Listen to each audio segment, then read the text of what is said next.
শিল্পী Vincent van গোকে নিয়ে সারা বিশ্বের মানুষের আগ্রহের শেষ নেই।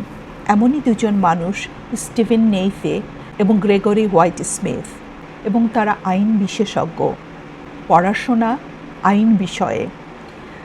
এরা দুজন যে কোনো বিশ্ববিদ্যালয় থেকে আইন বিষয়ে লেখাপড়া করেননি। তাদের দুজনেরই লেখাপড়া বিখ্যাত হার্ভার্ড বিশ্ববিদ্যালয় থেকে, কিন্তু তাদের আগ্রহের বিষয় শিল্পকলা।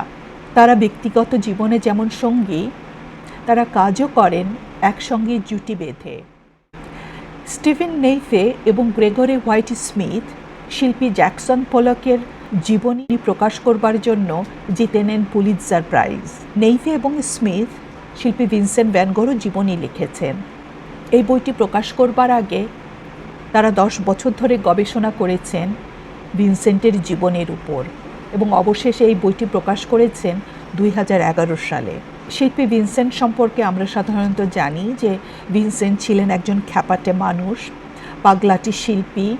নানা ধরনের নেতিবাচক কথা ভিনসেন্ট সম্পর্কে আমাদের মনে গেঁথে দেওয়া হয়েছে, কিন্তু নেইফে এবং স্মিথ তাদের গবেষণার মাধ্যমে সেই পুরাতন ধ্যান ধারণাগুলোকে ভেঙে দেবার চেষ্টা করেছেন।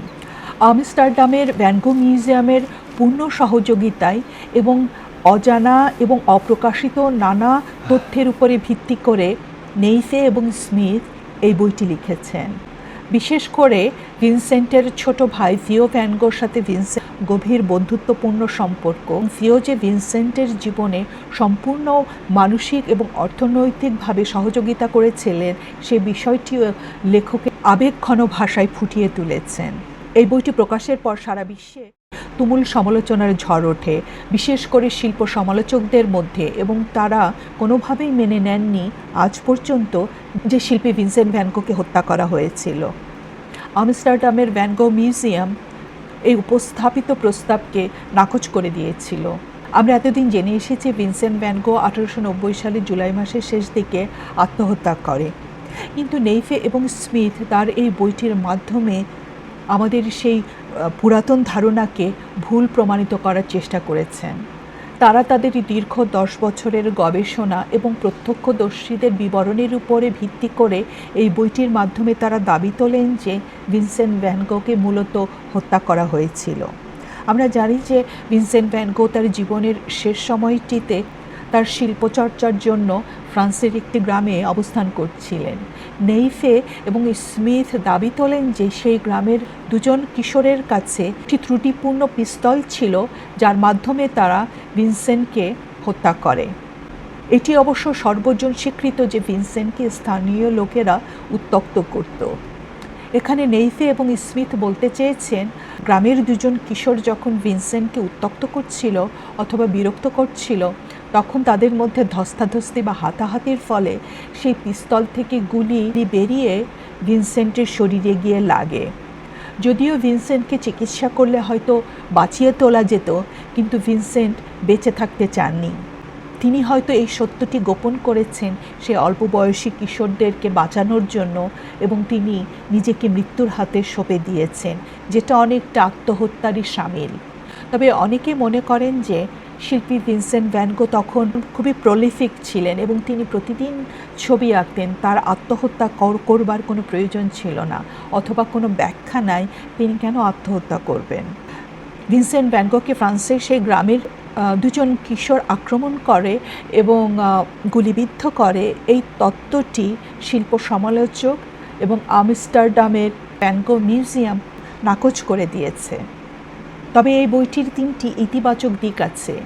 প্রথমটি হলো এই বইটি অনেক গবেষণা করে লেখা। নেইফে এবং স্মিথ শুধুমাত্র পুরাতন চিঠিপত্রের মধ্যেই সীমাবদ্ধ ছিলেন না, তারা ভিনসেন্টের পারিবারিক বিভিন্ন দলিলপত্র ঘেঁটে গবেষণা করে এই বইটি প্রকাশ করেছেন, যেটি পূর্বে এর আগে কেউ করেনি। দ্বিতীয়টি হলো এর উপন্যাস সুলভ সাবলীলতা। নেইফে এবং স্মিথ বইটি এমনভাবে উপন্যাসের আকারে লিখেছেন যে এই বইটি অনেক সহজপাঠ্য এবং সাবলীলভাবে পড়া যায়। যদিও এর পাতার সংখ্যা প্রায় 1000, কিন্তু উপন্যাসের ভঙ্গিতে লেখার কারণে এই বইটি অনেক সহজপাঠ্য। এবং তৃতীয় ও শেষ ইতিবাচক দিকটি হলো ভিনসেন্টের মনস্তাত্ত্বিক বিশ্লেষণ। প্রচলিত আছে যে ভিনসেন্ট একজন উন্মাদ অথবা খ্যাপাটে শিল্পী ছিলেন, কিন্তু তার পেছনের কারণ কি, ভিনসেন্টের শারীরিক এবং মানসিক সমস্যা অথবা ভিনসেন্টের শৈল্পিক উৎকর্ষের পেছনের কারণগুলো লেখকেরা অত্যন্ত যত্নের সাথে বিশ্লেষণ করেছেন। তবে এই বইয়ের দুটি সীমাবদ্ধতা রয়েছে। একটি হলো বিশদ বিবরণ।